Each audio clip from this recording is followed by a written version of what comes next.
धमाल मनोरंजनासाठी बॉलिवूड स्टोरीजला आजच सबस्क्राईब करा आणि शेजारील बेल आयकॉनवर क्लिक करा।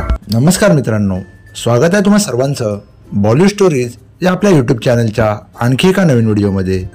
मित्रांनो, आज आपण माहिती जाणून घेणार आहोत अभिनेत्री तसेच निर्माता आणि दिग्दर्शक सुमती गुप्ते जोगळेकर यांच्याविषयी। त्यांचा जन्म सातारा जिल्ह्यातील वाई येथे 11 मे 1919 रोजी झाला होता।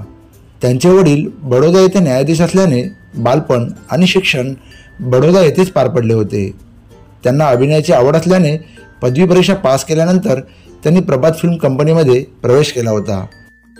त्यावेळी चित्रपटांमधून काम करण्यासाठी स्त्रियांना परवानगी मिळणे अवघड होते, पण सॉलिसिटर लाड यांची आणि सुमतीबाई यांच्या वडिलांची खास मैत्री होती। लाड यांची कन्या दुर्गाबाई खोटे या प्रभात फिल्ममध्ये काम करत होत्या, त्यामुळे त्यांना या क्षेत्रामध्ये येण्यासाठी फारसा विरोध झाला नाही।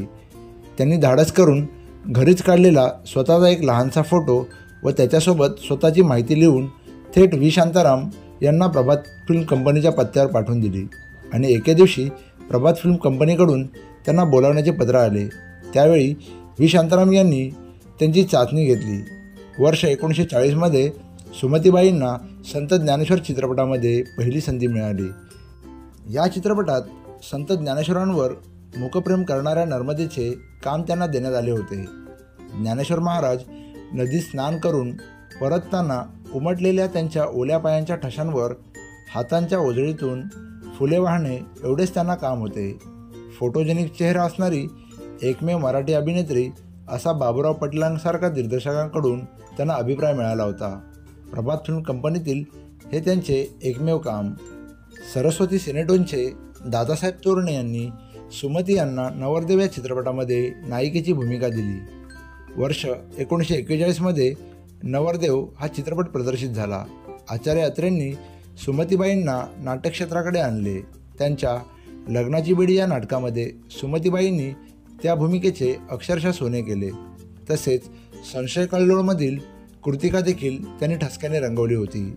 वर्ष 1941मध्ये भालजी पेंढारकर आणि सिराज अली हकीम यांच्या फेमस अरुण चित्र या कंपनीचा थोरातांची कमळा या चित्रपटामध्ये कमळाची भूमिका त्यांनी केली। त्यानंतर याच कंपनीच्या सूनबाई या चित्रपटामध्ये आधुनिक तरुणीची भूमिका पार पडली। त्यानंतर चिमुकला संसार, गजाभाऊ या चित्रपटांमधून त्यांना काम मिळाले।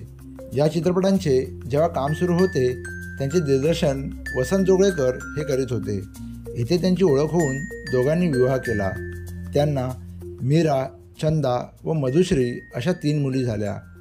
वर्ष 1945मध्ये सुमती गुप्तेंना प्रकाश पिक्चर्स, वाडिया मूव्ही टोन आणि जनक चित्र अशा मोठ्या चित्रसंस्थांमध्ये कामासाठी संधी मिळाली व हिंदी सिनेमामध्ये त्यांचे पदार्पण झाले।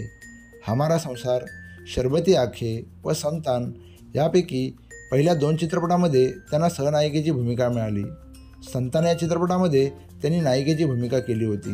त्यानंतर सुमती यांनी वसंत जोगळेकरांबरोबर मीरा चित्र ही संस्था स्थापन केली। मीरा चित्रमार्फत साखरपुडा हा पहिला चित्रपट काढला। अभिनेत्री म्हणून सुमतीबाईंनी नाव कमावले, तसेच एक माणूस म्हणून देखील त्या महान होत्या। सुमती गुप्ते यांनी संत ज्ञानेश्वर आणि सुनबाई यांसह अनेक मराठी चित्रपटांमधून काम केले। त्यांच्या बॉलिवूड कारकिर्दीत हमारा संसार, मौसी, वग, सज्जो रानी, आदमी सडक का आणि फंसी का फंडा यांसारखे प्रसिद्ध चित्रपट होते। त्यांनी उद्याचा संसार आणि विकार विलासित यांसारख्या काही मराठी नाटकांमध्ये देखील भूमिका केल्या होत्या। सुमती गुप्ते ह्या दिग्दर्शक वसंत जोगळेकर यांच्याशी लग्न केल्यामुळे सुमती गुप्ते जोगळेकर बनल्या। त्यांनी त्यांच्या पतीसोबत मीरा पिक्चर्स नावाचे प्रोडक्शन हाऊस सुरू केले आणि या बॅनरखाली काही प्रसिद्ध चित्रपटांची निर्मिती केली। सुमती यांना त्यांच्या आयुष्यात मिळालेल्या इतर अनेक पुरस्कारांसह प्रतिष्ठित रंगसारंगचा दादासाहेब फाळके पुरस्काराने सन्मानित करण्यात आले। 31 ऑक्टोबर 2009 रोजी वयाच्या 90व्या वर्षी त्यांचे निधन झाले। मित्रांनो, सुमती गुप्ते यांच्याविषयी दिलेली माहिती आपणास कशी वाटली ते आम्हाला कमेंटद्वारे नक्की कळवा। व्हिडिओ आवडले असल्यास व्हिडिओला लाईक आणि शेअर करा। चॅनलवर नवीन असाल तर चॅनलला सबस्क्राईब करा। शेजारील बेल आयकॉनवर क्लिक करा, म्हणजे आमच्या नवनवीन व्हिडिओचे सर्व अपडेट्स सर्वात आधी आपल्यापर्यंत पोहोचतील। व्हिडिओ शेवटपर्यंत पाहिल्याबद्दल धन्यवाद.